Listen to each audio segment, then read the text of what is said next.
everyone, it's Sherry Carroll with SimonsSaysStamp.com with a quick video for you making some Halloween treat bags. I've started off by cutting some cardstock 4.5 inches wide by 11 inches long.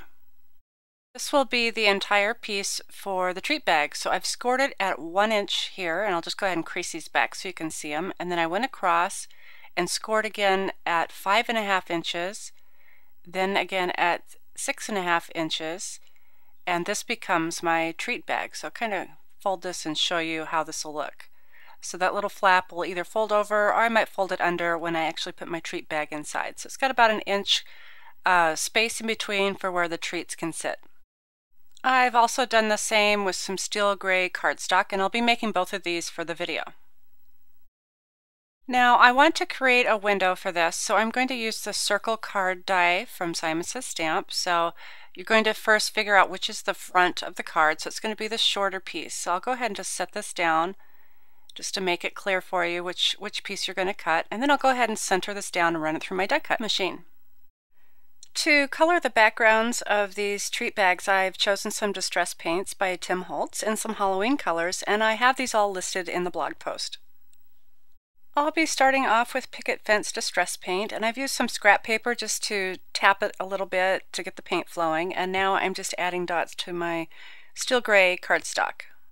I'll be placing these dots really random, and I'll be using about 3 or 4 colors on this background here, so I'm just making sure that I'm leaving room for each color.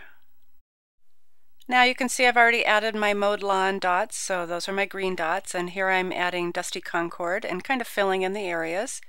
And you can see where the paint's still wet, so make sure you don't get your sleeves in it. And if you notice, I'm not doing perfect circles, I'm just adding color. While my other piece is drying, I'm going to go ahead and start adding color to my white one. So here I've added the black dots, and now I'm going in with spiced marmalade and adding more dots. And so now I'm getting a little different Halloween color look. So the only thing I think you need to remember is to kind of keep an eye on how many colors you're going to be using and how much space in between each of your dots to leave so that you can have room to add the other color. So here I'm adding my mowed lawn, and it's really starting to come together as a Halloween look. And I'll just add a few more dots to fill in these other spaces. I've allowed my paint to dry. You could also blot this with a paper towel. And next I'll be using the Lots of Dots set from Simon Says Stamp, and I'm going to just grab that ring there. It's about the second one down, and it's a little bit larger than the actual dots that I've painted on, and I'm using archival black ink for this. And I'll start off by just stamping some rings around the orange dots, and I like to just do one color at a time so I can kind of see spatially how everything's coming together. So just go ahead and tap it with the ink pad and stamp it around your orange dots. For my darker piece, I've already stamped around my white dots, and now I'm using a smaller circle and I'm stamping around the little purple dots. To create a little more punch to my background, I've chosen a smaller circle and I'm stamping with the archival ink still, and I'm filling in areas, and I'm also stamping onto the painted area. I love this one because even though the paper already looked pretty dark, almost black, you can really see how this black ink is really picking up and adding a little bit more dimension to this. So I'll show you up close how that's looking. I think the dots give you a nice little friendly look, and I'll go ahead and pull out this other piece. So this is how this looks. So now I have 2 different looks, but yet the same type of design. I wanted to color some ribbon to go at the top, so I have my crinkle ribbon here, and I've already used water on this to get those bends that it has from being wrapped around the cardboard, and this is the Tim Holtz crinkle ribbon. So I have sprayed them with water and crinkled them up and dried them with my heat tool, and now I'll be using the distress paint to color them. So I'll get this kind of laid out as flat as I can. I'll go ahead and drag that paint across the ribbon, and I'm only going to be coloring one side. So I'll pretty much be covering the entire piece. I'll leave a couple streaks of where the white ribbon can show through, and then kind of run it through the paint that's already on my surface. And again, I'll use my heat tool to dry those.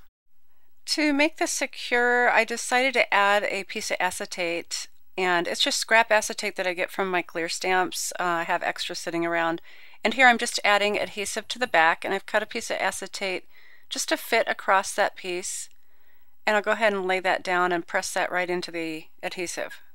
The acetate's nice as a clear window, and it makes my card a little bit more sturdy. So here I'm folding my papers over at those score marks. For this bag, I have a frosted cookie, and I have just tied a little bit of twine at the top just to tighten up that bag so that it'll sit kind of scrunched up. So now I'll bring that front panel up to that very top, and I'll go ahead and make sure everything is secure and lined up, and I'll use my tiny attacher to go ahead and secure that closed.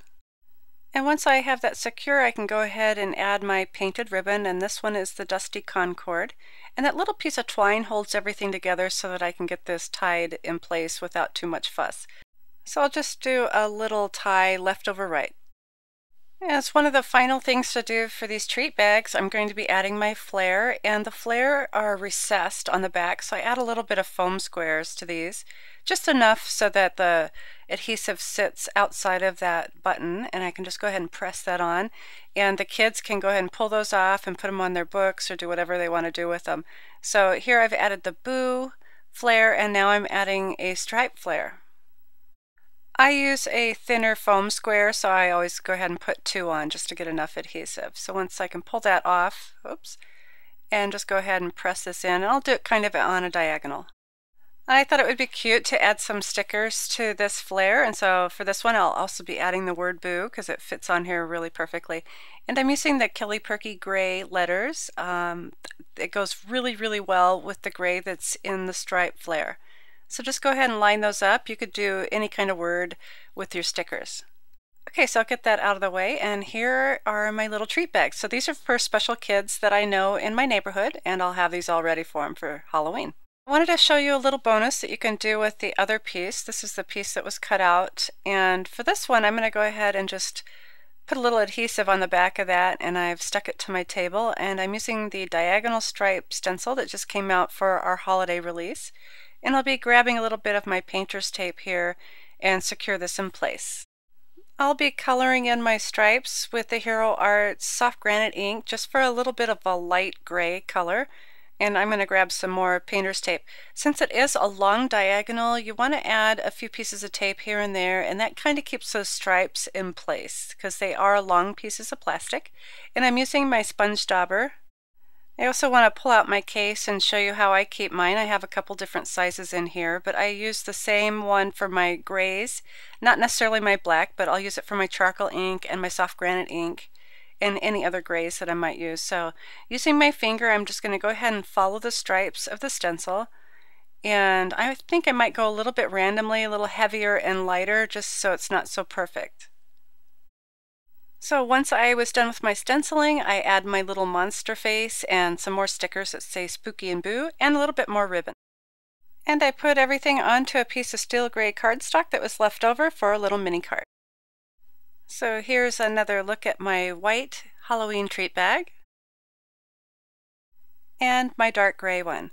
So I hope you've enjoyed my little tutorial on Halloween treat bags for the kids this year. Thanks for watching.